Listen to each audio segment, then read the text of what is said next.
Hello, আসসালামু আলাইকুম guys. আমি দেশের রাজনীতি করি না, কিন্তু দেশের পরিস্থিতি দেখে এখন আমি বুঝতে পারতেছি যে আমি এটুকু ধারণা করি বা বিএনপির অবস্থা খুব খারাপ এখন। আওয়ামী লীগ তো নেই, মাঠে নামতেই পারে না। আর বিএনপি একেবারে শেষ গেছে। আমার মনে হয় যে জামাত শিবিরকে আমরা ভয় পাইতাম। শিবির আমরা ছোটোবেলায় নাম শুনেছি, শিবির নাকি রক কাটে, এ করে তা করে। এখন শিবির কিন্তু ঠিকই ডাকসু নির্বাচনে বাজিমাত করে দিয়েছে, বিপুল ভোটে সে জিতে গেছে আর কি। এটা আমার মনে হয় সামনে নির্বাচন বলেছে নাকি ফেব্রুয়ারিতে হবে।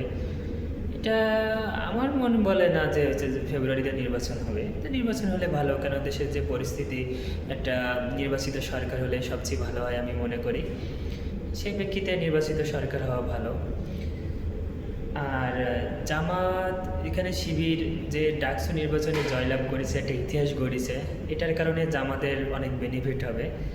আর আপনি যারা রাজনীতি ভালো বোঝেন, আমরা ছোটোখাটো মানুষ, রাজনীতি তেমন বুঝি না, কিন্তু মনের ভাবটা প্রকাশ করার জন্য ভিডিওটা তৈরি করা।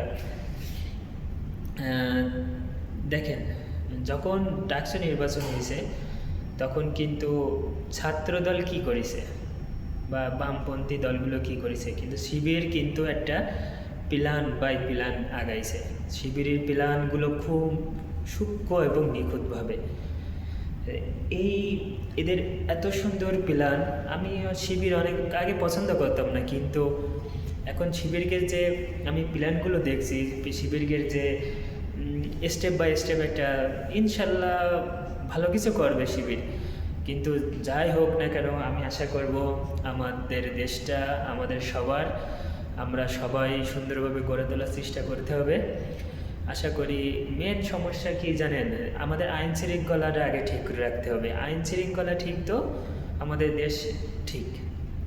সে যে যায় আসুক, সে খাবেই, কিন্তু খাওয়ার পাশাপাশি কাজ করতে হবে। দেখেন, এই যে তত্ত্বাবধায়ক সরকার আমরা যাকে বলি, বা এই যে ডক্টর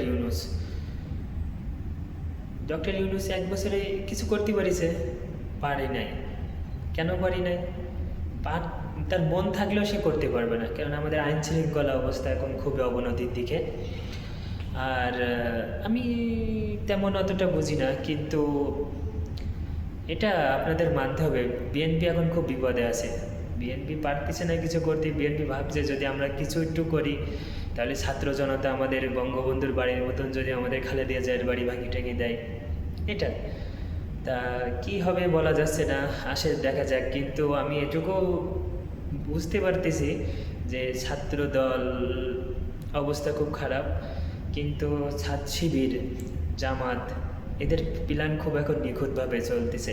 কারণ 15-16 বছর এরা অনেক প্ল্যান করে তারপরে কিন্তু অনেক কিছু করতেছে। কারণ 15-16 বছর অনেক মানকি চিপার ভিতরে ছিল ওরা, এখন সেখান থেকে বেরিয়ে হয়েছে।